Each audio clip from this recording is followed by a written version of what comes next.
Ladies and gentlemen, nothing is more important at this moment in our history. How they wish to be judged by history. The stock market reached yet another all-time high today in history. The longest stretch of job creation in our history. History is not a cookbook. It doesn't give you exact recipes to understand the present or predict the future. But what it does is give you context, it gives you comparisons, it gives you perspective. History doesn't repeat itself, but to use the old saw, it does rhyme. Things that may seem perplexing to you have their roots in things that happened in the past. It would be as if you were trying to tell your story to someone, but you didn't know where you were born. You didn't know who your parents were. You didn't have any memories of things that had happened when you were a child.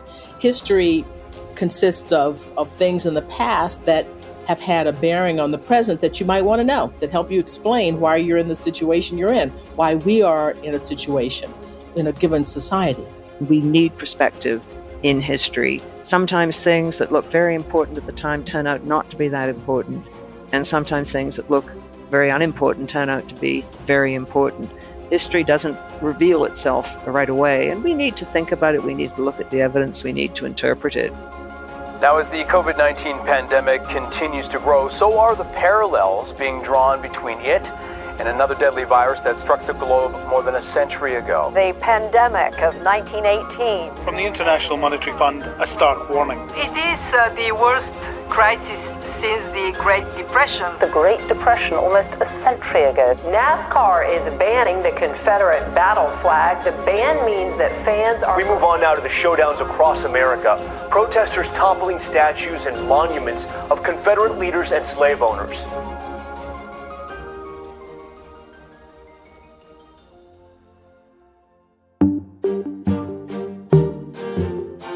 The things that are happening in the world right now just feel historic. And everywhere you look, there's someone evaluating the current moment in relation to history. We're experiencing a relentless series of world events that give a sense of things changing, perhaps even falling apart. You've probably heard the saying that those who don't understand history are doomed to repeat it.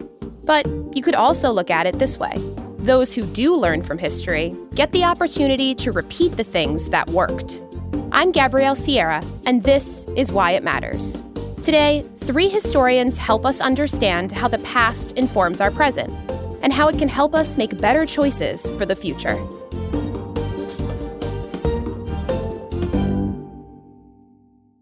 It feels like right now, history is back. You know, it's been a long break for a lot of people. Young people see themselves going through things that, you know, they only imagine their grandparents going through, a quarantine, a potential economic depression. So what do you think history can tell us about right now, about our current moment? I think what history can tell us about our current moment is that, you know, we are part of the human race. And we shouldn't expect, although I suppose we've got used to expecting, that everything's going to go smoothly for us and we don't need to look backwards. This is Margaret Macmillan. She's a leading historian and professor of history at Oxford University. Her books have received the Hessel Tiltman Prize for History and the Samuel Johnson Prize, among others. I think history reminds us that combinations of circumstances, a sudden pandemic, a sudden depression, can throw all our assumptions up in the air. And I think we're going through this now.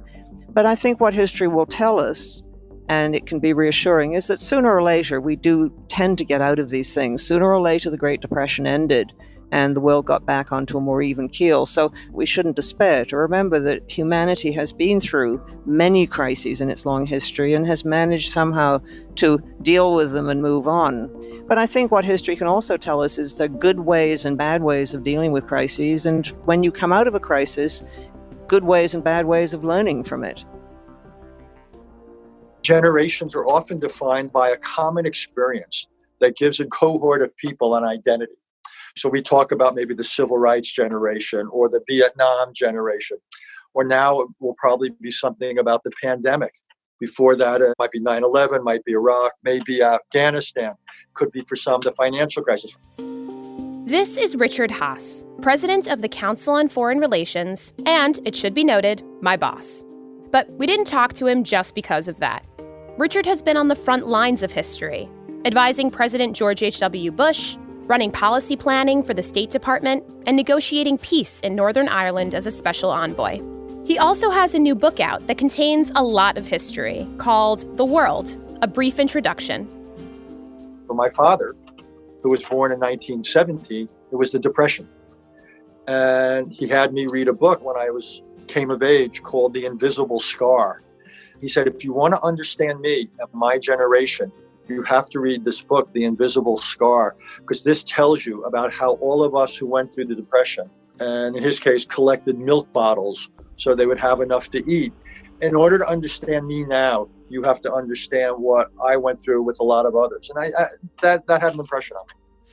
So, I mean, the idea there is that learning history helps you sort of escape the bias of your own generation and go wider and understand other ones. Absolutely. Learning history gives you a much broader take on things, because all of us, by definition, have narrow experiences. We're limited by what we've read, what we've studied, what we've personally experienced, by our age. So none of us can travel back to ancient times, much less 50, 60 years ago. We weren't there. But what happened then and there might have relevance for now. What reading history gives you the opportunity to do is to get into your time machine. It's to go back and see for yourself. You can then take what you've seen through the words or pictures of others, and then that forms part of your mental construct, almost your filter to change images, through which you look at, for example, the present or some slice of the present that you're trying to better understand. It gives you a different appreciation, a different perspective on your own life, and also helps you better understand different generations. What periods of history have you been thinking about as you consider the current moment? Well, this is a really interesting moment because we have all of these things together. We have tremendous partisan conflict, polarization in the society. And of course, that makes me think of the 1850s before we get to Civil War. We're hoping it's not that bad. This is Annette Gordon-Reed. She's a professor of both law and history at Harvard and the recipient of the Pulitzer Prize.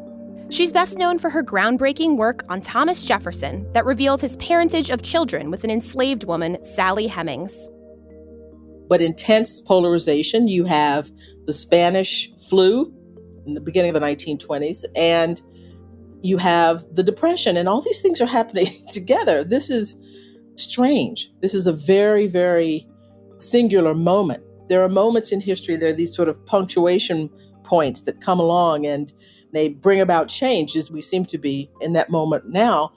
So I think I would have to combine eras. There's no one time that makes me think of all of these things together. Someone was joking on Twitter a couple of weeks ago that 2020 will be like its own discipline. I mean, historians will be able to say, I'm a specialist in April through June or whatever, because so much has taken place in the last, 2 or 3 weeks. Is different than it was 3 months ago.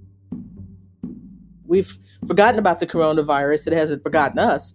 It's still there, but we've moved on to thinking now about this whole question of police and race and inequality in the United States. There are bits and pieces of different eras. And the thing that makes this different, too, from any other era is the existence of social media, in which people are connected in ways that even in the past, eras that seem like this are very, very different. I mean, the news cycle, we used to talk about it being fast because of cable news, a 24-hour. It's like 24 seconds. I mean, it's a 24-minute cycle. A story can be born and grow up and die in a matter of hours. We're in a brave new world with all of this. So what do you think history can tell us about this current moment? Well, it's an important question, and it's one I'm wrestling with. I recently wrote a piece for our magazine, Foreign Affairs, where I argued that what we were likely to see was not a turning point in history, but history's acceleration. That essentially all the trends that were visible before this, the worsening, say, of U.S.-Chinese relations, the weakening of the European project, and we could go around the world, a lot of weak states, potentially failed states. I thought all of those would be present now or in the future, but in spades, even more, that this would intensify or accelerate history. We'll see whether I'm right.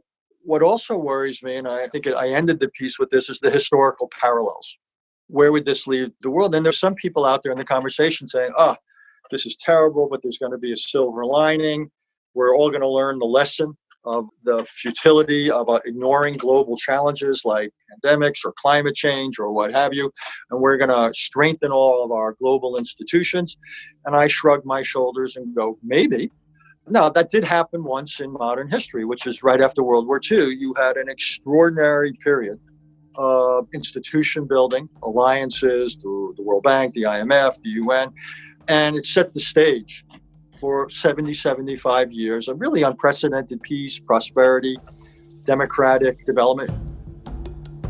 The post-World War II era was exceptional, and among historians, it seems to be the go-to choice for an optimistic precedent for our current chaotic times. Then, too, it felt like the world had fallen apart, that the old way of doing things was gone. Look, of course not everything was perfect, but the world stepped up to the plate. Led by the United States, a series of structural changes brought about increasing prosperity and relative global peace. We know why the Second World War broke out. There's very little debate about its origins. And it broke out because of extremism. It broke out because you had highly nationalistic governments motivated by a variety of ideologies who wanted to extend their power and conquer others. And it was a catastrophe for the world. But out of it came something, I think, much better. I mean, I think those who led the Allies to victory in the Second World War recognized that they needed to build a different sort of international order, and it was hoped to avoid a Third World War. A lot of people felt that if there was a Third World War, there would be very little left of human civilization. So they were acting, I think, under a tremendous sense of urgency. And what they did is try and avoid the mistakes of the 1930s. And so Roosevelt took the lead in setting up the United Nations. So I think we did learn, and our leaders did learn from the Second World War. And in Europe, you saw national leaders recognizing that Europe could not go through another world war if it was to survive in any shape or form. And so you had European leaders from different countries, extraordinarily from France and Germany, for example, coming together after the Second World War and saying we need to set up some sort of supranational organization which will overcome the poisonous nationalisms which have so nearly destroyed Europe and encourage us to work together. And that, of course, was the origins of the European Union. And so I think lessons were learned and real change was made after the Second World War. And real change was made domestically as well. I mean, a number of governments recognized that there were deep inequalities in their societies and they had to do something about it. And so you got a raft of social welfare measures, of free education, of support for change in society, which really made a difference. And you could see it playing out through the 1950s and 1960s. It can be all too easy to forget history and to think that things have always been the way they are now.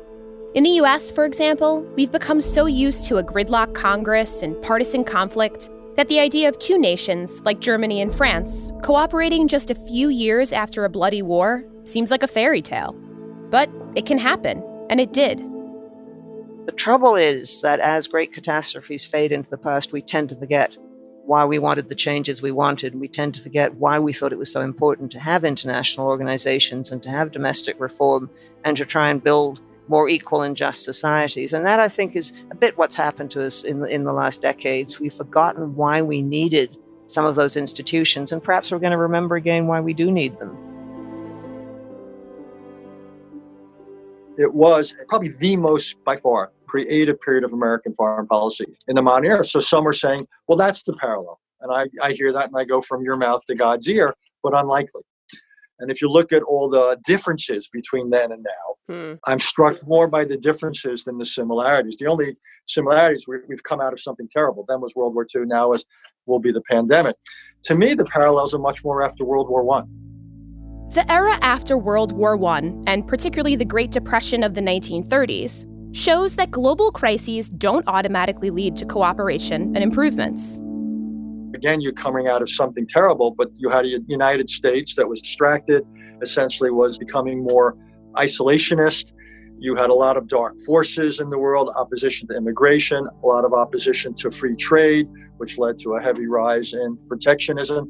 And again, I'm not saying now that the situation will inexorably lead from where it was after World War I for 2 decades that led us to World War II. So I'm not saying, yes, as dark as I am, I'm not that dark. But history provides a warning here. There was a lot of talk that perhaps democracy had failed because the democracies didn't seem to be able to cope with mass unemployment and the terrific economic downturn.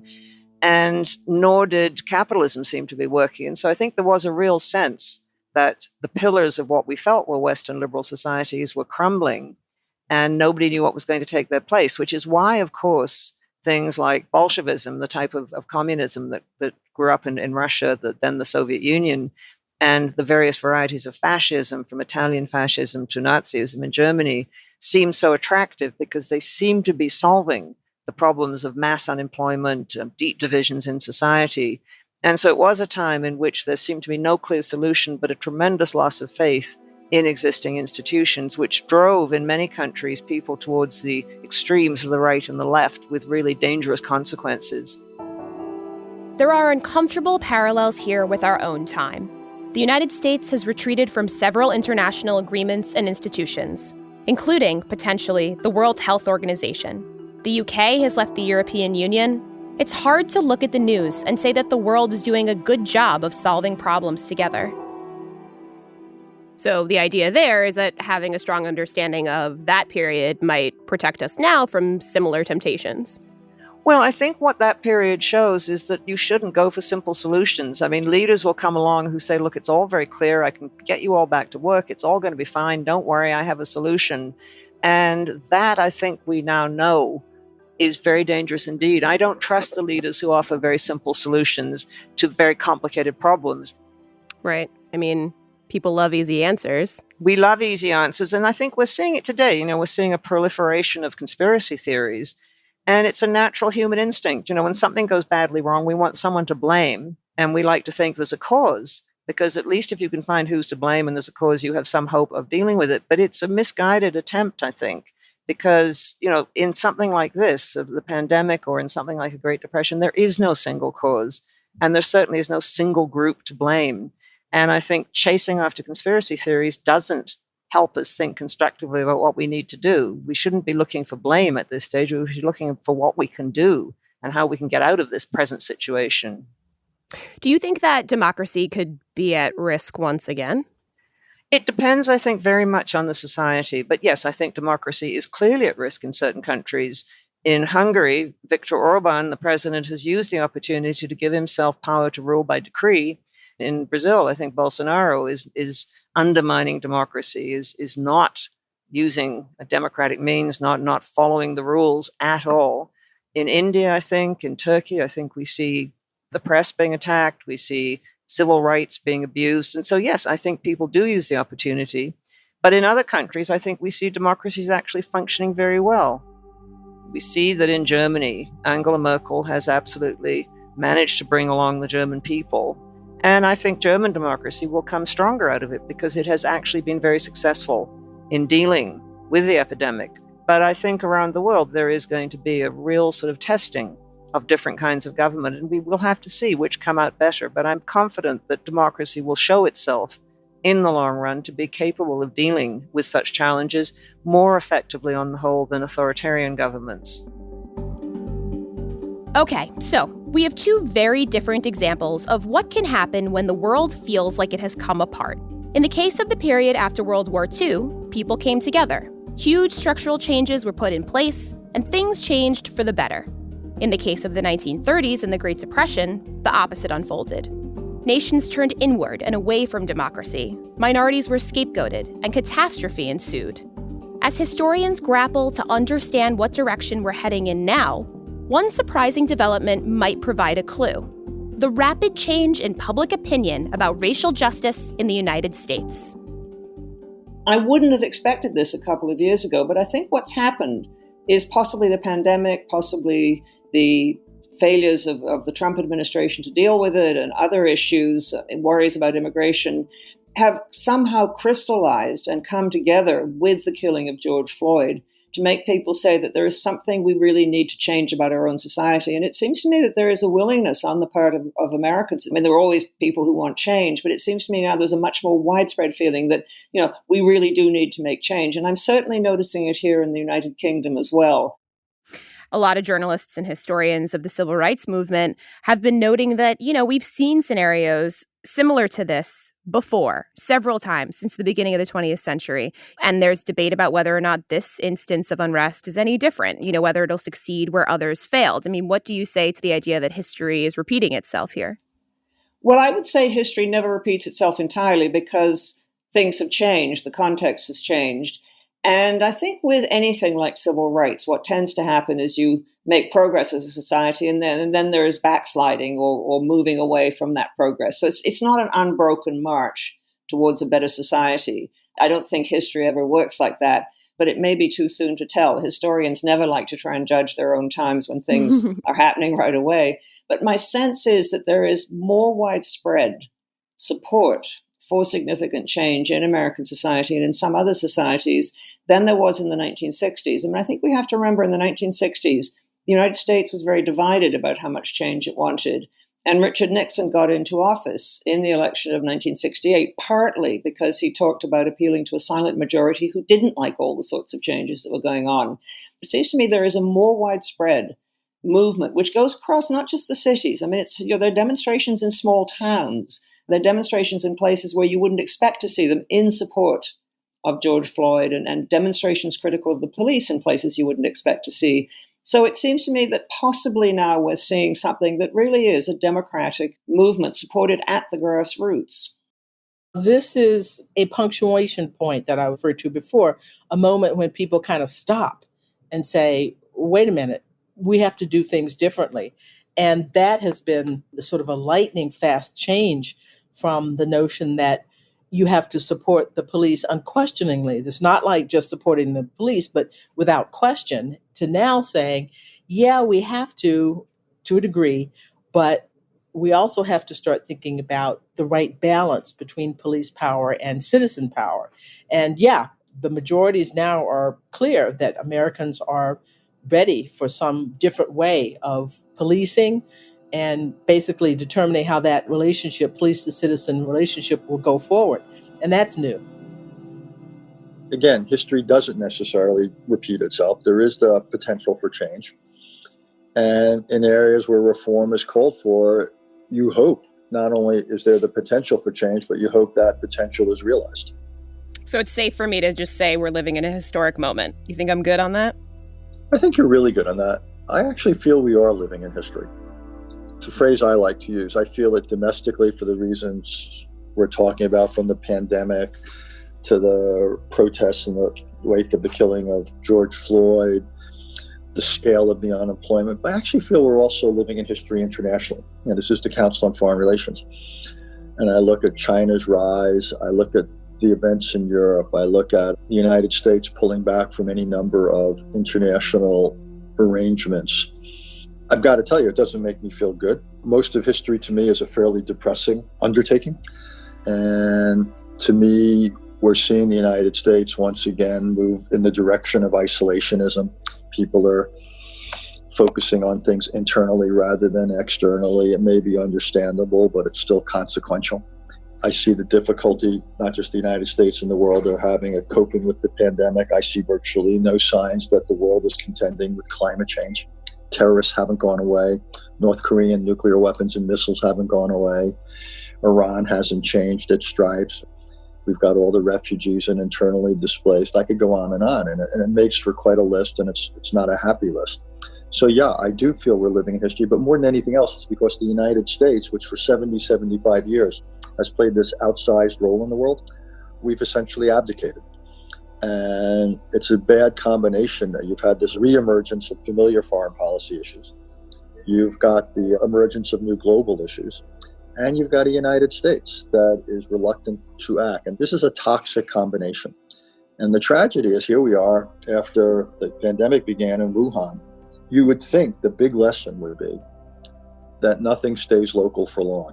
And this outbreak of disease in this city that very few had ever heard of would wake us up to the fact that what happens in the world matters, to coin a phrase that has something to do with this podcast. And I worry that people are not drawing the linkages. Drawing those linkages is essential if, say, a society wants to get better at pandemic prevention after a pandemic. But it's also useful for individuals. If nothing else, history can make you better equipped for an argument or able to offer up a suggestion at a key time. I'll give you a specific story where I actually was able to quote unquote use history or apply it. It was 1991. In the summer of 1990, Saddam Hussein, Iraq, invaded Kuwait. I was the chief Middle East advisor on the national security staff at the White House, so I was heavily involved in it. By the middle of January 1991, we had begun the counterattack. Essentially, Desert Shield gave way to Desert Storm. And then towards the end of February, we had transitioned from just an air war to a ground war, and things were going very fast and going very well. So by late February, the question came up, when do we stop? What do we have to accomplish before we stop? We had our war aims, which was to liberate Kuwait. But at that point, things were going so well that there were certain voices saying maybe we should go on to Baghdad, change the government, and so forth. And I wrote a memo at the time about what happened in the Korean War. And in 1950, in the Korean War, the United States, through the United Nations, had gotten involved after the North Korean invasion of the South. We liberated the South. And then the question came up under President Truman and General MacArthur whether to stop there or not. And in the flush of tactical success, we went north of the 38th parallel, went up close to the Chinese border, to the Yalu River, and ignored warnings of what would happen. Hundreds of thousands of Chinese quote-unquote volunteers, i.e. soldiers, came in. 2 years later, there was a stalemate back at the 38th parallel. We had gained nothing, but we'd lost another 20,000 lives. And what I wrote was a memo to President Bush, the father, about this, about the risk of expanding war aims in the middle of a war. And I essentially argued that we should think not just twice, but 3 times before expanding war aims. We shouldn't go on to Baghdad. We didn't have the political backing for it. And here was a piece of history that said, be very, very, very careful before you do that. Now, I can't sit here and tell you that's what turned the president around, but at least for me, I felt really comfortable in an ability to bring history to bear on what proved to be not just an important decision, but I think subsequent history bears out was the correct decision. This is just one example. The U.S. has not always acted with such restraint.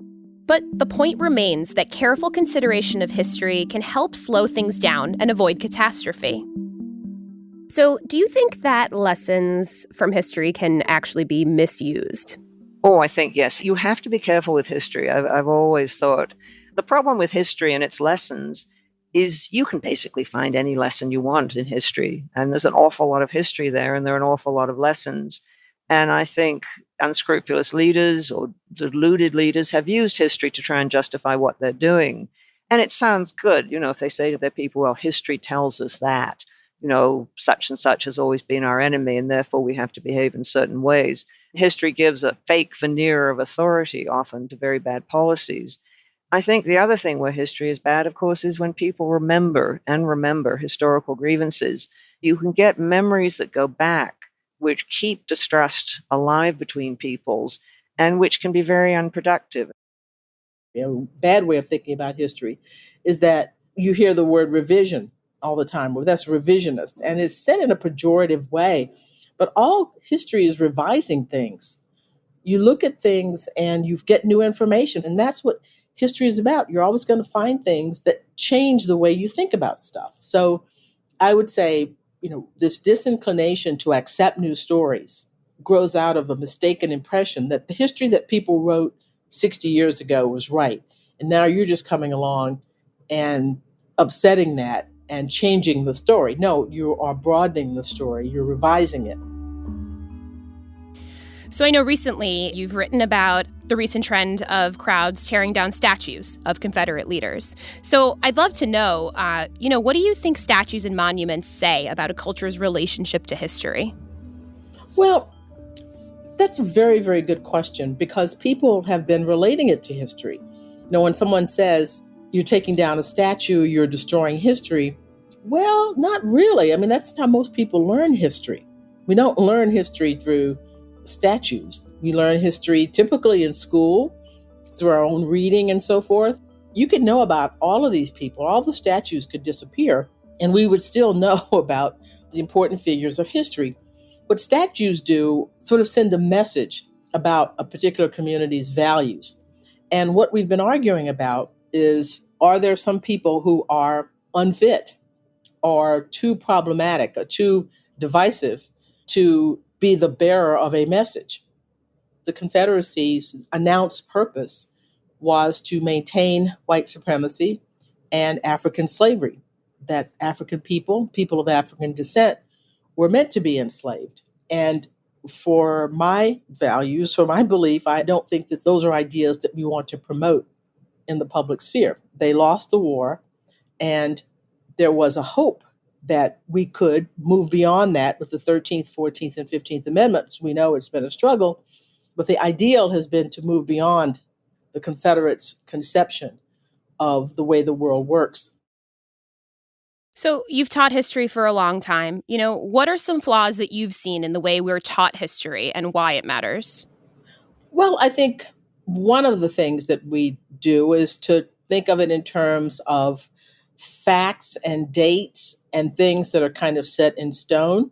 So the idea of the past is something that is fixed and static is problematic. And lots of things are going on at the same time. It's like a river, different currents going different ways, and teasing all of that stuff out, to me at least, is what makes history fun and exciting. So you've probably graded a lot of papers. What grade would you give, human society on their interpretation and learning from history? History, I don't know. Well, I'm a pretty lenient grader generally. B minus, something like that. I wouldn't fail us. No, that's not bad. But, it's really frightening to me to think of the sort of retrenchment, people thinking you don't need history classes and, it's all STEM, which I think is very, very important. But for citizenship, for good citizenship, you need to have an understanding of history. And so that's the only thing that concerns me now, is the sort of marginalizing this as a soft subject when it is a critical subject. History is not just something that lies there like a great dead matter in the past. It's something that weaves into our lives and has created the world in which we live. And therefore, I think if we want to know more about our own world, we need to know the history. I think it can tell us that nothing bad lasts forever, although it may also tell us that nothing good lasts forever. And I think it can tell us that, human beings are enormously resilient. I mean, you look at what we've come through, and you think of the ancestors of many of the people in the United States, what they have suffered, wherever they came from, whether they were brought as slaves from Africa, whether they came as impoverished immigrants from Europe. And you think of the challenges of living in this country, certainly before the modern age, and people survived and managed. And I think that sort of comfort is there in history, that we are resilient. That's what's so good about history. There's parallels which don't necessarily give you a bottom line in how to understand something or what to recommend, but they can sure give you guidance. And again, that's where it's a tool. I think there's a difference between being an answer and being a tool, and history is a tool. There's a quote about all of this that keeps popping up in my head. It's from a short story by William Faulkner. The past is never dead. It's not even past. It can seem confusing at first, but it captures the idea that if you can understand the past, both your own past and human history, you can see how it continues to live on in everything that happens around you. Knowing history is an empowering thing. Societies that understand their histories well tend to make better decisions. But it's also a tool for us as individual human beings in our own lives. Having your own sense of history gives you agency. It makes it harder for other people to shape your opinions in malicious ways, or for someone to tell you that things have always been the way they are when they haven't. Decades from now, children will be reading about these years and the decisions we make in their own history books. Let's not make those decisions in the dark.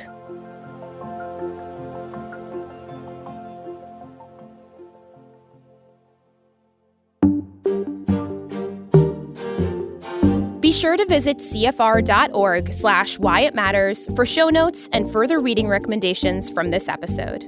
Want to say hi to the Why It Matters team? Send us an email at whyitmatters@cfr.org. Subscribe to the show on Apple Podcasts, Spotify, Stitcher, or wherever you get your audio.